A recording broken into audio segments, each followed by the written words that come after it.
Hello everyone, happy Friday and welcome back to BrainScratch. I'm your host, John Lorden. Before we jump into today's case, which is about Terri, Missy, Bevers, and this is a very current case. This is literally going on as of the week that I'm shooting this. So I've been scooping up information right up to the last minute for all of you.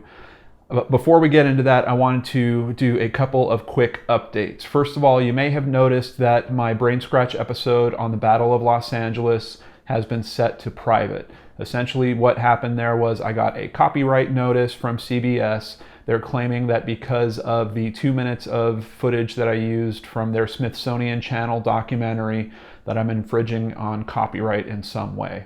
Now, I've done a lot of research into fair use. I've attended conferences or panels even on fair use. I firmly believe that I am using that clip with that in mind. So I don't know which way that's going to go, but at the worst case, in the worst case scenario, if that gets upheld for some reason, I'm just going to re-edit that episode and then release it without that clip in there. But in the meantime, while it's being disputed, I've set that video to private so that CBS does not basically make any money off of that. There's this weird thing in YouTube that when a company kicks off a copyright claim, automatically all the revenue from that goes right over to that company, which a lot of YouTubers think is not quite fair. As a matter of fact, there's a whole movement around this called, you might have seen hashtag WTFU.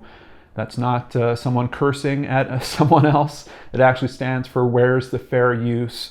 And it's become a bit of a hot issue recently because YouTube's mechanism for handling these disputes has not been very fair, especially to the creators. It basically just defers to the big entertainment companies basically automatically, which, so anyway, that's what's happening with that episode. It will come back at some point in the future.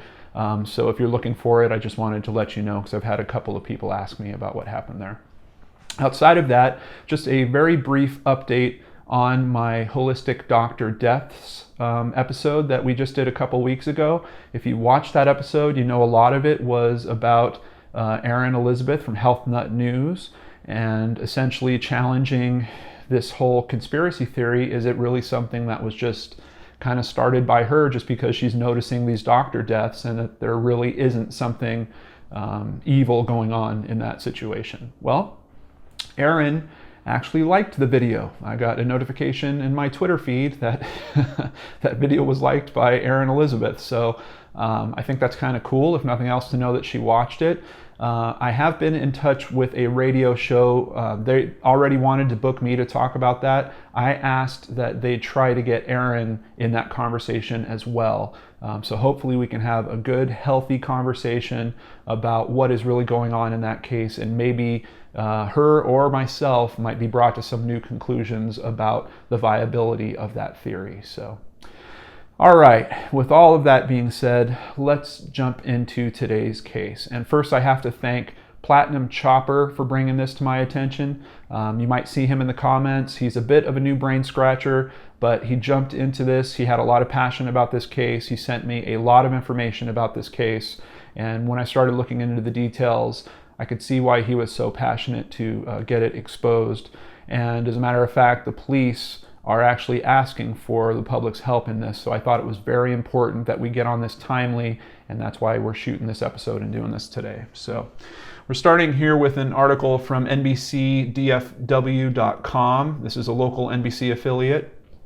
Homicide investigation underway after woman found dead inside Midlothian church. Now, Midlothian is actually in Texas. Here's the Wikipedia on it. Midlothian is a city in northwest Ellis County, Texas, United States. The city is 25 miles southwest of Dallas. It is the hub for the cement industry in North Texas, as it is the home to 3 separate cement production facilities as well as a steel mill. The population of Midlothian grew by 141% between 2000 and 2010 to a population of 18,037. As of 2014, the city's estimated population was 20,934. So, definitely compared to Southern California, some people might consider this a bit of a smaller city. We can see here their top employers is actually their own school district. It looks like a steel company is followed by that. And then, of course, Target, Walmart, Toys R Us. The city is in the top employers list. So kind of a small town, and especially when you consider some aspects of this case that we're going to dive into, seems like kind of a rare place for this type of occurrence to happen. But let's take a look. And here we have a picture. She actually went by the name Missy, but her name was Terri Bevers. I'll be calling her Missy from here on forward. A fitness instructor was found slain inside a North Texas church Monday morning, and Midlothian police are looking for a person seen on video wearing tactical clothing with police markings in connection with her death. And that is certainly a very strange part of this case. We're going to take a look at some video in a little bit that they have released to the public, and they're asking for our help in terms of possibly identifying what's going on in the footage. But if you consider, first of all, this is taking place in a church. Second, you've got someone basically dressed up like some type of police SWAT tactical gear officer conducting this crime. Seems kind of malicious and definitely premeditated. Fitness instructor Missy Bevers, a 45-year-old mother of 3, arrived at the Creekside Church of Christ shortly after 4 a.m. to prepare for a Camp Gladiator class, police said Monday afternoon. When her students arrived at 5 a.m., they found her unresponsive and called 911. EMS workers arrived minutes later and noticed broken glass and other indications of a struggle around the woman's body. Police arrived soon after, searched the building, and determined there were visible signs of forced entry. No one else was found in the building, but a review of surveillance video recorded inside the building indicated a person entered the building shortly before Bevers and was using a tool to pry open doors. Here we get a little video clip, and I'm going to just open this big screen here.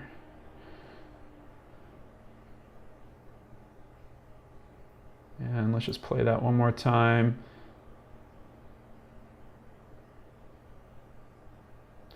You can kind of make out as they walk into the lower right corner that something is in their hand. It looks like possibly a hammer or some type of item. Yeah, it kind of looks like a hammer with a claw on one end of it to me. Definitely a shiny object, and there's like one frame in particular where to me it looks pretty clear that it's a hammer. Let's see if I can stick it right about there. I believe that's just a traditional hammer. But as you can see, this person has a bit of an interesting gait as they walk. This footage doesn't show it too great, but you can kind of tell just even by the way they walk in this. Look at how their feet are pointed outward. They seem to be carrying some weight on them.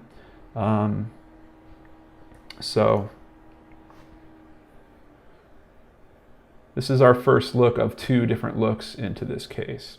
And Platinum Chopper had some theories about is this a costume? Is this really police gear? One of his thoughts are that the helmet looks pretty shiny, and typically for costume versions, they will use plastic, kind of cheap plastic, to recreate that helmet, and it has a shine to it. I imagine if this was really police tactical gear, you wouldn't want it that shiny, because anything that's going to pick up light like that is going to make you an easier target. So I'm not sure if they actually use muted black on those helmets, but this one is extremely shiny. Another point Platinum Chopper brought up was we can't really tell if there are plates in the vest. You know, usually for bullet protection, there will be some plating that slides into these pockets inside the vest. According to Platinum Chopper, he thinks that there's no plates. This looks like the person it might be their stomach that's kind of filling out the shape there a little bit. And I think I tend to agree with him. Very hard to tell from this footage, but it looks to me like, in particular, their midsection is showing some movement right in the middle of this video, but it's very hard to tell for sure. Police say the motion-activated surveillance cameras did not record any interaction between Bevers and this person, and while a motive has not been determined, police said it's possible Bevers interrupted a burglary.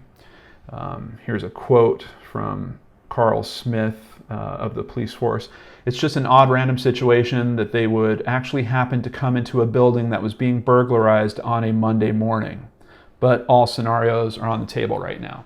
And I kind of have to agree with them. first of all, when you consider burglarizing a church, I kind of wonder what is going on in that thought. Admittedly, churches are going to be collecting cash, so there might be a safe somewhere or some type of hiding place where they keep the donations. This is on Monday morning, so some people are speculating that someone was looking to steal the donations from Sunday Mass, and that banks wouldn't have been open on Sunday, so of course they would think that the most donations would be there on Monday morning.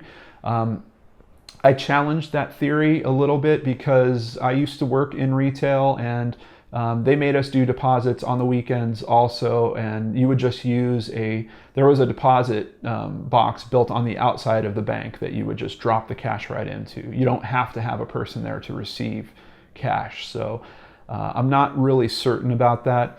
Also, in the footage, in both clips, I've watched both these clips a lot today, the person seems to be meandering around the halls. They don't seem to be on any search in particular to find objects that might make them some money. They don't seem to, kind of, at least from these two clips, and admittedly we're talking about 7 seconds of footage here, but in those two clips they're not in a rush, and they kind of don't seem to know where they're going. They look like they're just kind of checking this place out and kind of floating around the halls, which I think is very, very strange.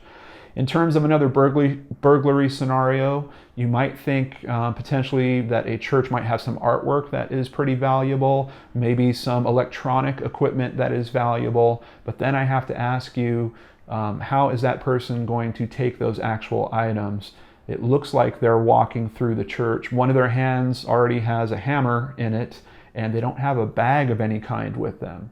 So it seems to me that if they're planning on stealing something, it's something that would probably fit into your pocket. Once again, leading back to possibly the cash theory, or they're not there to steal at all. And my gut is really resonating with that thought. I'm not sure that this is a burglary. But let's watch a little video clip here real quick. I have to give a shout out to Fox, who did some really good coverage on this. And of course, the links are in the description box below for all of this footage. Fox 4 News in Dallas-Fort Worth did a very good segment, 7-minute segment on here. We're just going to watch a little tiny piece of it. One investigator agreed the murder certainly has elements of a targeted attack, but they aren't ruling out an interrupted burglary. Several doors were breached at the church, a lot of damage, but nothing found missing. It's just an odd random situation that they would actually happen to come into a building that was being burglarized on a Monday morning. This is an extremely unusual situation for the city of Midlothian. We have a very, very safe community. In fact, this is going to be the first event of my tenure here in almost 10 years. So yeah, and what he means by event is he means murder. This is essentially the first murder that has happened in this community in close to, if not more than 10 years. So Fox, like I said, very good coverage on this. Please check the clip out for yourself, and I hope they don't give me a copyright strike. So let's talk about that clip. In essence, there was one thing in particular I wanted you to see, and they're mentioning that someone tried to, it looked like a breaking and entering. And you can see here that someone has really mashed up this screen back here. Looks like you could probably do that pretty easily with a claw hammer. However, I want you to consider the person that we've been seeing in this footage. This is someone that it appears is overweight. They are walking in a strange way that might suggest that they have an injury of some kind. Some people are even talking about the possibility of it being a prosthetic leg. There's one clip in particular in the other footage that we haven't seen yet where the person's foot steps into a bright light source, and it looks like the light source kind of flares on their ankle. I'm not sure if it's flaring on their ankle and it just makes it look like there is a prosthetic leg in there, or if there actually is, but some people are talking about that as a potential theory. Regardless, that person I'm seeing in that footage is not going to use this window to get into that building. I'm not believing it. I believe that this damage is staged, that this was part of the reasoning that the person had for making this look like a burglary gone wrong or an attempted breaking and entering scenario of some kind. I just do not see the person that we're watching in that footage. Even if this window could be opened, I don't see them climbing through that window, especially with all that gear on. I'm not buying it. But of course, that's just my opinion. They also showed a brief clip in there of the raw footage from the Midlothian Police Department press conference, including Police Chief Carl Smith, who we've mentioned quoted in that other article. Let's just watch a little piece of this. After that, the victim was pronounced deceased by Ellis County Justice of the Peace Bill Woody, and officers at the scene located evidence, again, forced entry. The victim was identified as Terri Bever, 45 years of age, from Midlothian, Texas. The victim was transported to Dallas County Medical Examiner's office. During the course of the investigation, detectives located and collected a video evidence. The video depicts an unknown male walking inside the church building dressed in police-type clothing. So once again, if you want to watch this whole thing, and I highly suggest you do, hit the description box below and look for the link. I wanted to stop him there because he said something very important, that the footage shows a male.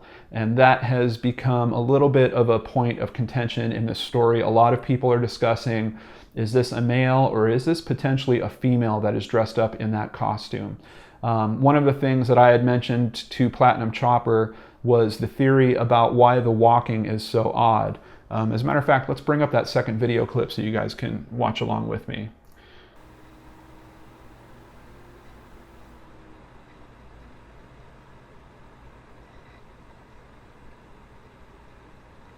So here we see them open this door. It kind of looks like a classroom door to me, but I'm not certain. But you can see they don't even look at what's in that room. I don't know if it's possibly a closet of some kind. It just seems very odd to me that they take the time to open this door, but they don't seem particularly interested about what's inside. They don't even completely step inside the room. They kind of poke their head in and then they walk back out and they leave the door open. Now watch this walk that's happening here. Definitely seems like there might be something wrong with the person's leg or a theory. And there's actually a weird step shuffle that happens right there, almost like they're a little off balance. One possibility I'm thinking of is they are wearing shoes that are not the right size. I have a feeling that this potentially is a woman dressed up in a man's police tactical outfit, and I think the boots are considerably too large for her, essentially giving her way too much toe room, and that's why she's walking, she's kind of waddling almost, and walking almost like she was wearing flippers. Watch the walk one more time. See how the toes are really pointed out on both sides?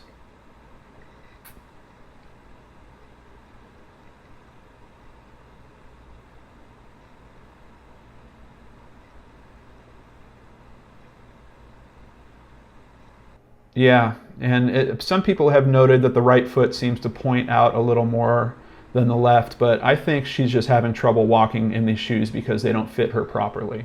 Another thing from this footage that makes me think that it is potentially a female is there's this moment right in this section that I keep repeating where it looks like the light source above her is kind of showing off a bit of a rear end. I guess that's the the nice way to put it. But if you see this light source that's hitting the top right here, and let's back it up a little bit. Right here especially, it looks to me like there's a bit of a bulge around the person's rear area.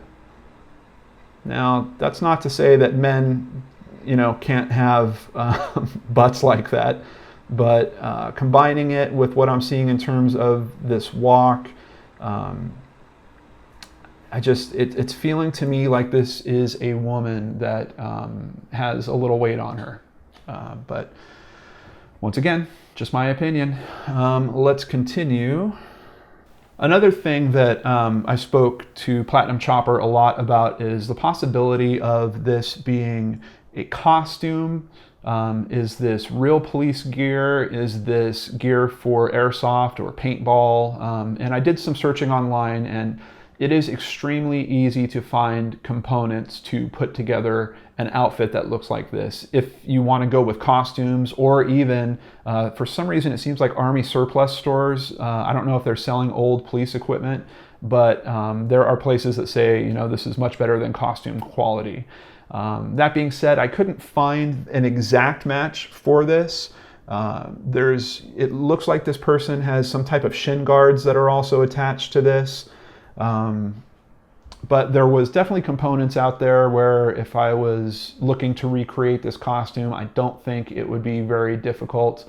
But in this case, my opinion on this is I think this costume was not put together by this person, because I don't think it is a great fit for them. I have a feeling that this costume might have been purchased in whole, maybe by someone else that put it together for themselves, or potentially this costume, I don't know if it was stolen for this use. The person that owns it might not even realize that it's missing, something along those lines. I don't know. But with what I'm seeing in this walk, if my assumption about the shoes being too big are correct, that would lead me to believe that this is someone else's costume, and this was all probably a kit. I don't think the person bought the separate parts to put this together. If they did, I would question why they probably didn't get the right size or type of footwear. But maybe they did that intentionally so that any footprints that were lifted would throw off the authorities, because they'd be looking for a man's size 11 or 12, and you really have a woman's size 8. Now, several comments I've seen from the police say that this costume was used intentionally to portray a police officer. And when I think about that, I think there might be several reasons to do that. First of all, obviously, it's great for masking body type. The person's face is very well covered. They're wearing gloves, so they're not leaving fingerprints. Like I said, they might have incorrect shoe size, so the shoe prints they're leaving are probably bad information. So if you think about it from that perspective, that's a pretty smart thing. But in terms of getting around, being able to climb in a window like I talked about earlier, probably not so great. They actually did get in by breaking a glass door and just reaching in and opening the door. At least that's what the police are assuming. And that's another thing that makes me think this probably is not a professional burglar. A professional burglar probably would have seen that glass door and not wasted the time going around the building, you know, bending out frames and looking for an open window. They just would have gone for the glass door. Unless they were afraid of an alarm of some kind, but apparently this church did not have an alarm, and I think you might be able to scope out that information before you do the actual crime if you're a real burglar that, you know, makes their living off this, which I'm not sure this person is. So the other thing about the intent of the police costume is if this person is there solely for the purpose of killing Missy, you got to think that Missy is going to be startled when she sees someone there at 4 o'clock in the morning, and she's not expecting anyone to get there until 5. I think it's also worth noting at this point, Missy actually did a Facebook post about this class happening the next morning. She knew that it was raining, it was going to rain the next morning, so they had to move the class into the church. Apparently they usually do it outside.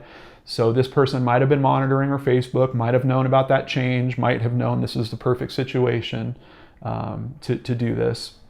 But being dressed in this costume as they approached Missy, they might have been able to put her at ease for long enough for them to get close to then try to strike her with a hammer.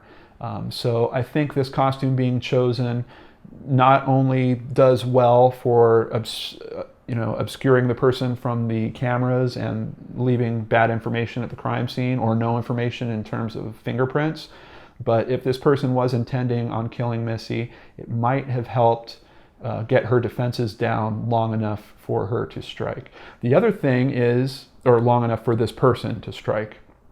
The other thing is, what if this person was afraid of Missy's physicality? You're talking about someone that was really into working out. She was probably extremely strong, probably pretty fast. And maybe this person was afraid that the battle between her and Missy was going to be a bit much to handle. Now, she's got plating. At least we know, shin guards. We've got gloves. It'd be very hard for someone to get scratched while wearing that. So even in terms of leaving marks that police might be able to find later and say, hey, you were obviously in a fight. We've got, skin samples under someone's fingernails.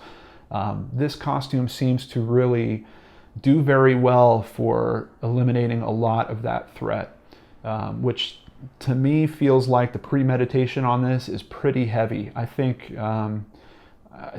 for me personally, looking at this as a known premeditated murder that was extremely well thought out and planned out, and then the burglary aspect was kind of an afterthought to try to throw the police investigation into a bit of a different direction.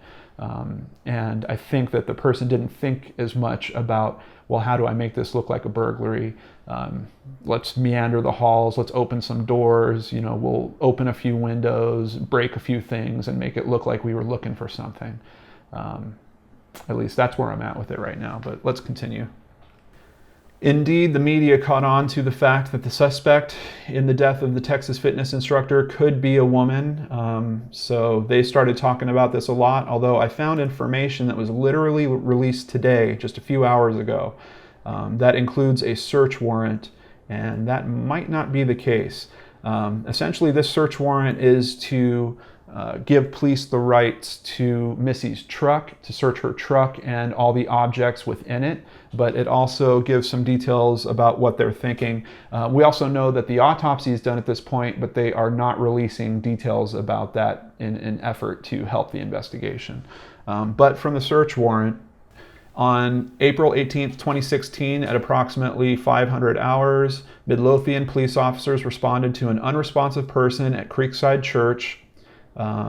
Officers arrived on scene and found a white female identified as Terri Bevers, date of birth 8/9/1970, deceased from a head wound. So here we at least know that it appears to be a head wound, and I didn't really go over it in the second clip with you, but I think in that clip you can also see that there is a hammer being carried by this person.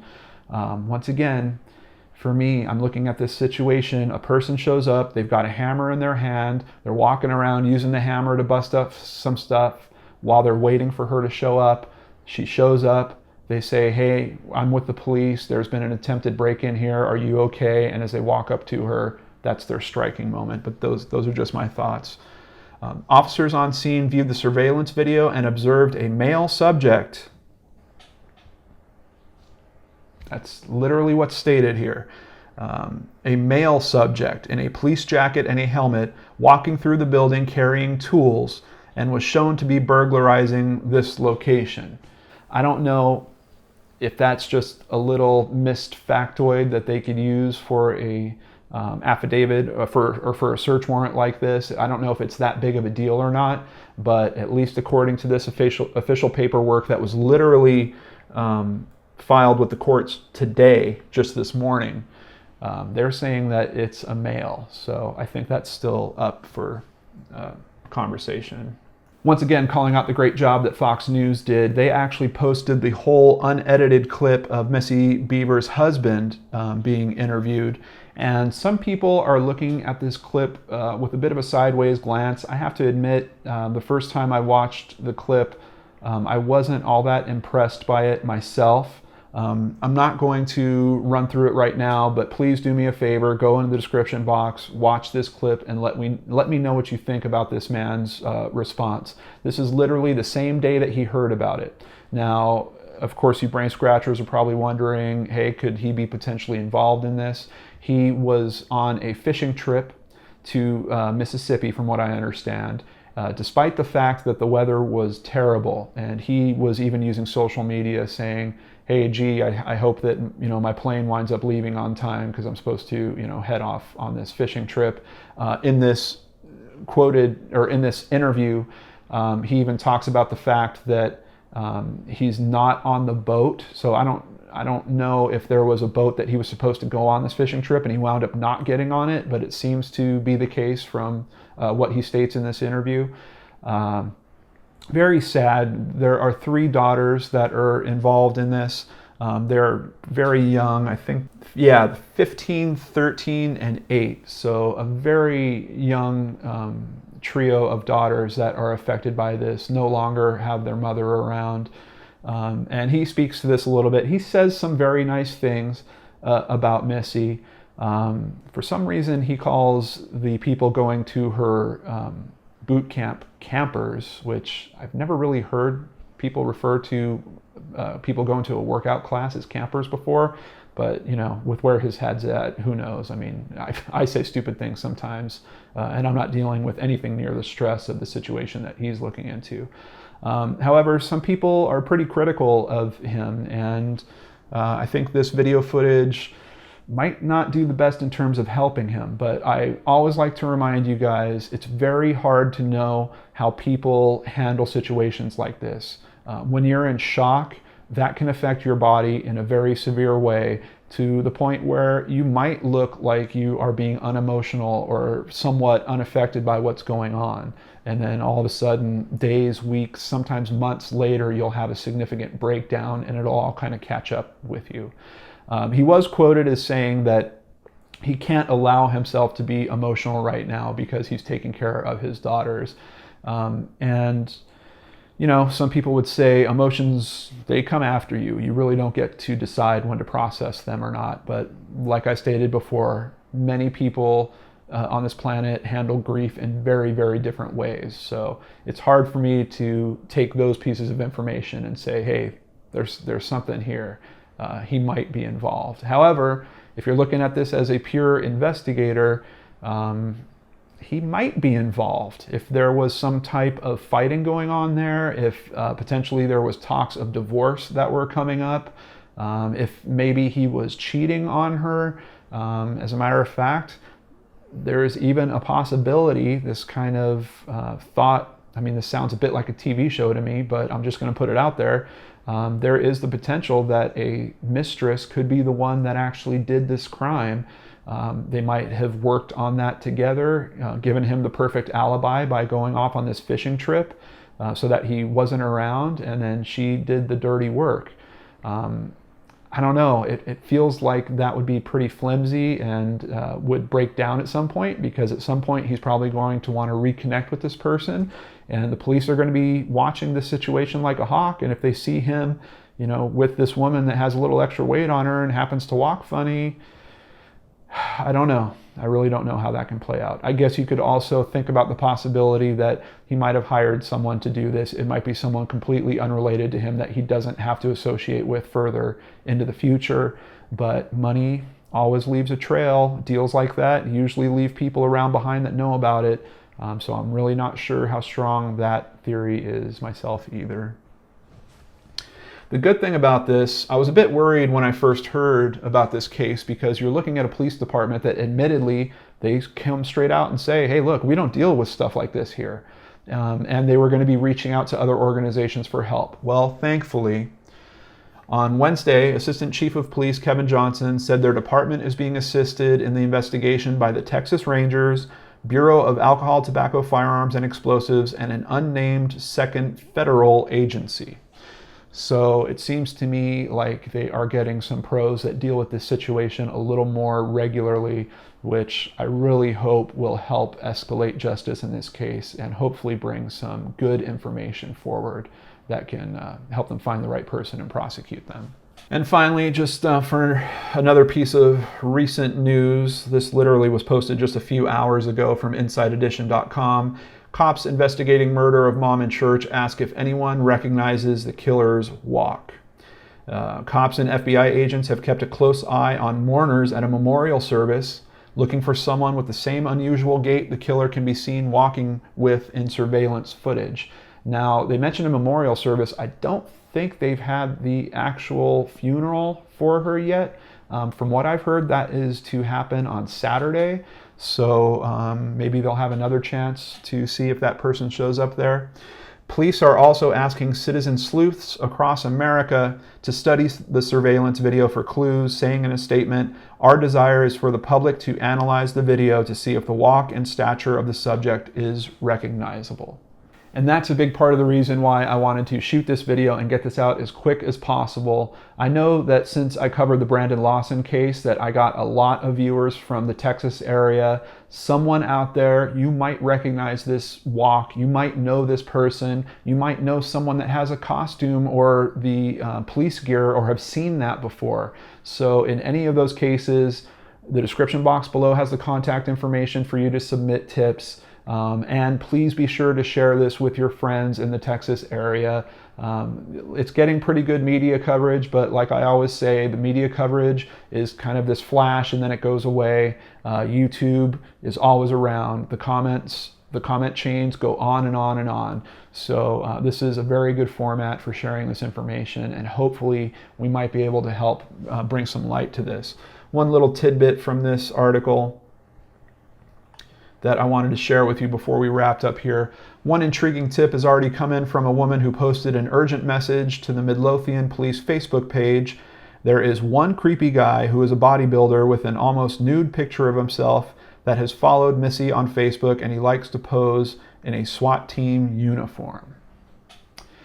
Now, I don't know if the person in that footage is a bodybuilder. I kind of doubt it myself, but at least you can see people are reviewing the data. They're looking for links and they're trying to get that information to the police. And I ask all of you guys to do the same thing.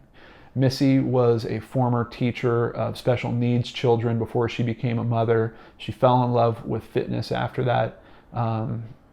This really kind of strikes close to my heart because I know people like this. I know people very closely that are like this. People that are into fitness and want to share that with other people are pretty dang special, in my opinion.